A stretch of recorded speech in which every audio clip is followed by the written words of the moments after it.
O hallelujah o hallelujah o ògo ni fún bàbá àti fún ọmọ àti fún ọlọ́run ẹ̀mí mímọ́ bí ó ti wà láti kọ́ ṣe ó ń bẹ nísinsìnyí bẹ́ẹ̀ ni ó sì máa rí ní ìgbà gbogbo ayé àìnípẹ̀kun àmín.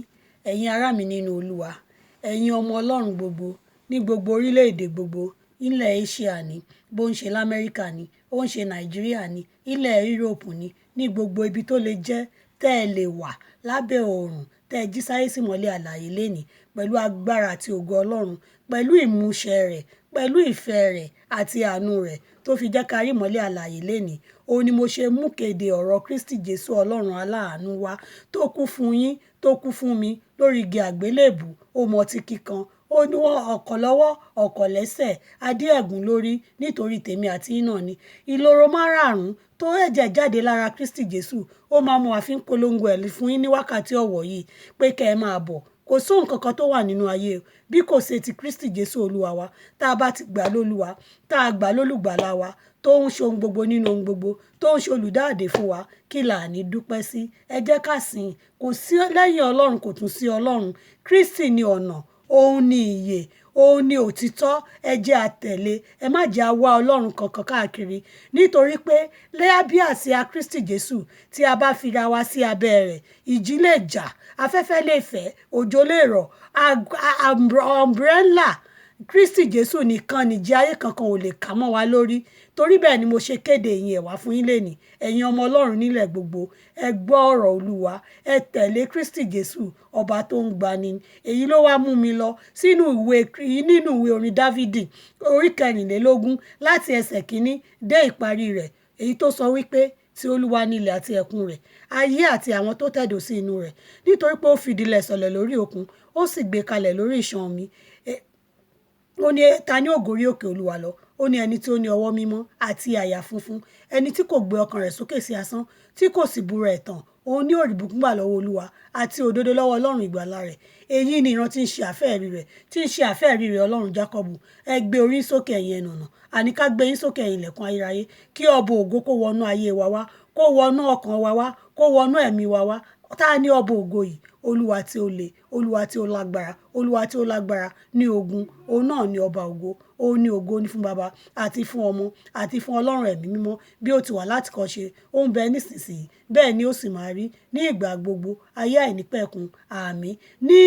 Nínú ìfiyèsí mi nínú ẹsẹ̀ bíbélì tí mo kà fún yín ẹ̀yin ará mi nínú olúwa, lọ́kùnrin lọ́bìnrin, lọ́mọdé lágbà, ní dúdú ní funfun, ní àyìnrín, ní gbogbo ẹ̀yàkẹ́yà tẹ́ lè jẹ́, èyí pàkíyèsí tèmi wípé ó ní ká ṣílẹ̀kùn ọkàn wa fún òun, kí òun ọba ògo, ọ̀gá ògo kóun wọlé, kóun wá gún wà, kóun wá ṣe ohun gbogbo nínú ayé wa, ohun tá a béèrè fún, ohun tó yẹ wá ní ṣíṣe, tó yẹ wá yègò òun ọlọ́run nínú ayé wa. Ẹ jẹ́ a ṣílẹ̀kùn ọkàn wa fún un. Kò sí ohun kankan nínú ayé lẹ́yìn ọlọ́run, kò tún sí ọlọ́run mọ́.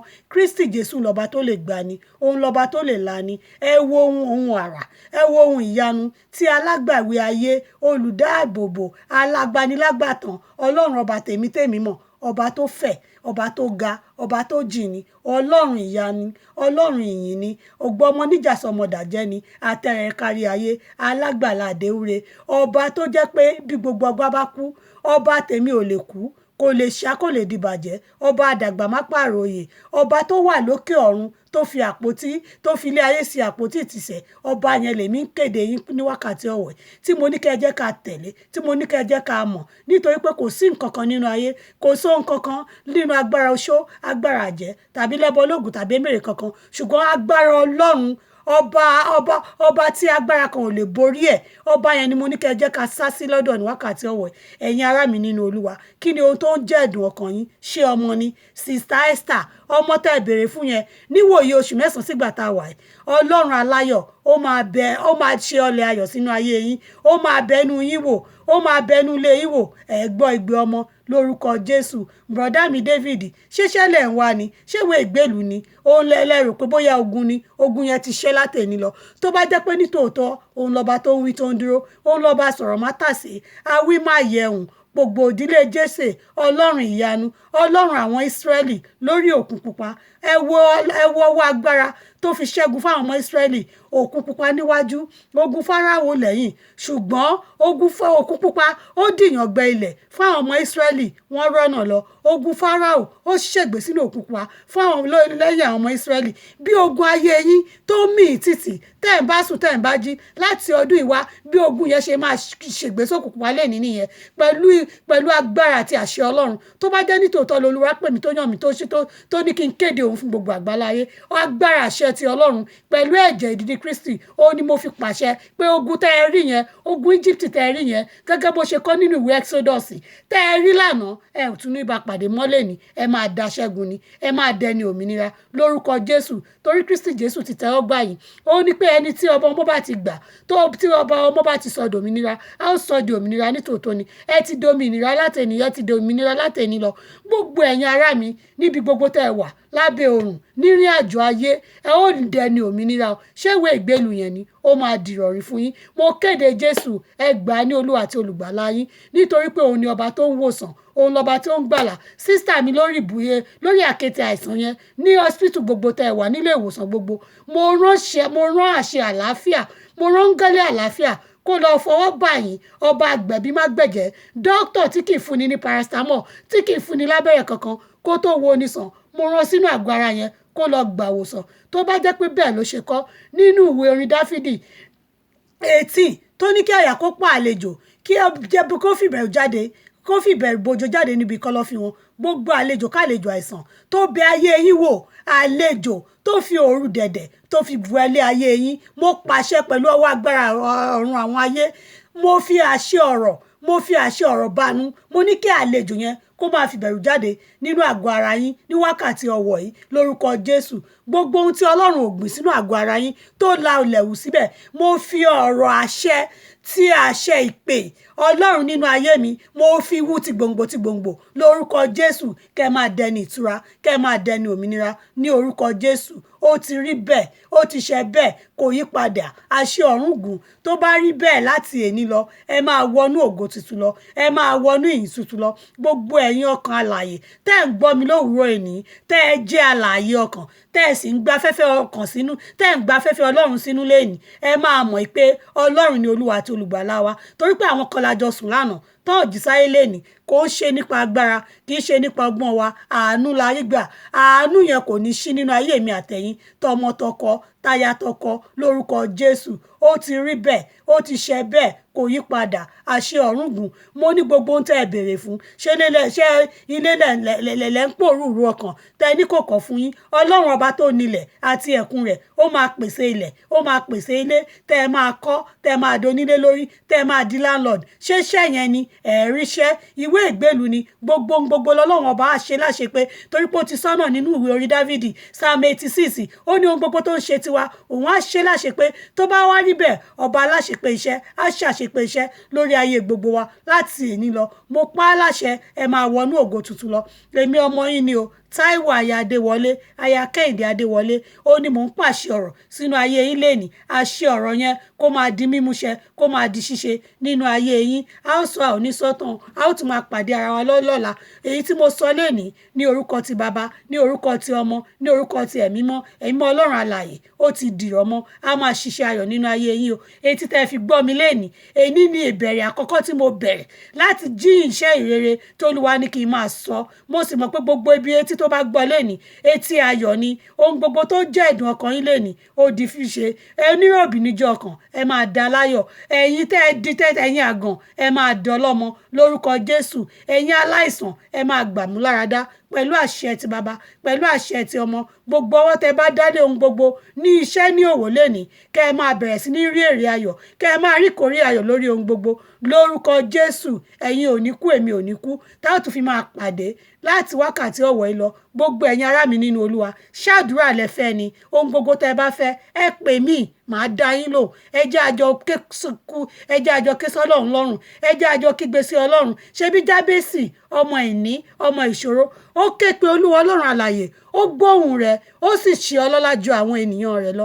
Tó bá rí bẹ́ẹ̀, igbe àti ẹ̀bẹ̀ mi àti yín Olúwa gbọ́. Bẹ́ẹ̀ ló rí o, kò yí padà. Bẹ́ẹ̀ ló rí o, kò yí padà. Igbe àbẹ̀mí àtẹ̀mí àtẹ̀yìn Ọlọ́run á gbọ́. Nígbà tí Jákọ́bù sunkún sọ Ọlọ́run lọ́rùn ní ọjọ́ àkọ́kọ́, ó ní Ọlọ́run alààyè tó ò bá bùkún mi, mi ò ní fi bí sílẹ̀. Ó sọ dẹni ẹ̀bùkún, ó tún yí orúkọ rẹ̀ padà sí orúkọ rere. Ó ní Ísírẹ́lì ni ó máa jẹ́. Ọlọ́run tó ṣe bẹ́ẹ̀ nínú ayé sí Jákọ́bù tó di Ísírẹ́lì, Ọlọ́run ìyanu yẹn á yí orúkọ yín padà, á forúkọ rere pè yín. Ìyá àǹtí ọjọ́sí tí wọ́n lágàn ní ẹ ó dé ọlọ́mọ o, bùrọ̀dá ọjọ́sí tó lé oníṣẹ́ lọ́wọ́ ẹ ó dé oníṣẹ́. Bẹ́ẹ̀ ni o, lórúkọ Jésù mo fi àṣẹ ọ̀rọ̀, mo fi àṣẹ ìyanu, mo fi èdìdí ẹ̀jẹ̀ Jésù, ẹ̀jẹ̀ àti gbogbo ìloro tí ẹ̀jẹ̀ ti kán lójú ìloro márààrún, ojú ìloro yẹn mo fi pàṣẹ ọ̀rọ̀ ohun gbogbo tó ní kálukú ń béèrè láti èní lọ kó rí bẹ́ẹ̀ kó ṣe bẹ́ẹ̀, ó ti rí bẹ́ẹ̀, ó ti ṣe bẹ́ẹ̀. Mo fi ẹ̀jẹ̀ ìdìdí Kristi mo fi ṣe ìdìdí ẹ̀, kò ní yí padà láti wákàtí sí ọ̀wọ́ lọ. A ó tún máa gbọ́ra wa o, n ó tún máa rí yín o, èmi lẹ́ ò máa rí, èmi lẹ́ ò máa gbọ́ láti wákàtí ọjọ́ èní lọ. Bẹ́ẹ̀ ni o, kò ní yí padà. Àṣẹ ọ̀run gùn, mi ò ní fi yín sílẹ̀ o, a ó tún máa pàdé ara wa. Kó tó dìgbà tá a bá tún fi máa pàdé, ẹ̀rí púpọ̀ ló máa wọnú ayé yín o. Ẹni gbogbo etí tó bá gbọ́ ọ̀rọ̀ mi lénìí tó fi ọkàn sí, tó dẹ̀ nígbàgbọ́ pé Ọlọ́run ọba ló ń ṣe ohun gbogbo ní ohun gbogbo, gbogbo ìbéèrè, gbogbo ìdáhùn sí ìbéèrè yín láti èní lọ, Olúwa máa dáhùn sí lórúkọ Jésù. Ẹni tó ń wáyà á wáyà, ẹni tó ń rọ́kọ á rọ́kọ fẹ́, gbogbo ẹni tó ń sunkún àìní, Ọlọ́run á pèsè fáìní yín o ní ọ̀pọ̀ yanturu. Ó ti rí bẹ́ẹ̀, kò yí padà. Orúkọ mi lẹ́ẹ̀kan sí Onítáíwò aya Adéwọlé, aya Kẹ́hìndé Adéwọlé. Èmi ni o. Tẹ́ bá fẹ́ pè mí bóyá fún àdúrà gbígbà, kájọ sọ̀rọ̀, kájọ ké sí Ọlọ́run lọ́rùn. Nọ́mbà mi rèé +0031 6858 44 903. Kí n tún pè lẹ́ẹ̀kan sí +33 +0031 6858 44 903. Kí n tún pè lẹ́ẹ̀kan sí nọ́mbà mi rèé o fún ẹ̀bì àdúrà táòjọ képe Ọlọ́run tí ó sì fi etí ẹ̀bẹ̀ wo tí ó sì gbọ́ ìgbésí ẹ̀bẹ̀ mi àti yín tí ó dáhùn sí ìbéèrè yẹn ní kíákíá lọ́gán tó bá dé báyìí. Ẹ ò tún mọ̀ ìyà mọ́, ẹ ò tún sunkún mọ́, ogun ẹkún apá á di ìgbàgbé nínú ayé yín lórúkọ Jésù. Nọ́mbà mi rèé lẹ́ẹ̀kan sí +0031 6858 44 903. Mi ò fi yín sílẹ̀ o, Ọlọ́run àánú ò ní fi gbogbo wa sílẹ̀ o. Ó dìgbà kan náà o, a ó tún máa ríra wa. Kristi ni ọ̀nà òtítọ́ àti ìyè, ó ní ìmọ́lẹ̀, ó ní ìmọ́lẹ̀, ó ní ọ̀nà sí ohun gbogbo nínú ayé wa, ó ní ìdáhùn sí ìbéèrè wa. Ẹ má jẹ́ àyà lẹ́yìn Kristi Jésù. Lẹ́yìn Ọlọ́run kò tún sí Ọlọ́run mọ́. Ọlọ́run tó ní ẹnu tí ò lè sọ̀rọ̀, Ọlọ́run tó létí tí ò lè ṣe tí ò gbọ́ràn, Ọlọ́run tó lójú tí ò ríran. Ẹ má jẹ́ a máa wọ́lọ́run kiri. Ọlọ́run wà láàyè ẹ̀ tí ò yípo padà, tí ò kú, tí ò ṣá, tí ò dàgbà, tí ò pàròyè. Ọba tó ń fọba jẹni, òun lọba tó ní kó ṣí, òun lọba tó ní kó tì, òun ló ní kọ́kọ́rọ́ Dáfídì lọ́wọ́. Ẹnikẹ́ni tí Kristi bá ti fún ní kọ́kọ́rọ́ yẹn, tó bá ṣí kò sẹ́ni tó lè tì, tó bá tì kò sẹ́ni tó lè ṣí. Ọlọ́run ẹni kẹ́ jẹ́ ká mọ̀ lọ́lọ́run, yóò sì ṣe tiwa láṣẹ pé ire o, ó dìgbà o. You are blessed and highly favored in the name of the Lord, in the name of Jesus Christ, in the north, in the east, in the west, in the south, wherever you may hear my word. I say you have to believe that Jesus is the Lord. Thank you. Bye for now. Bye bye. You are blessed. Bye.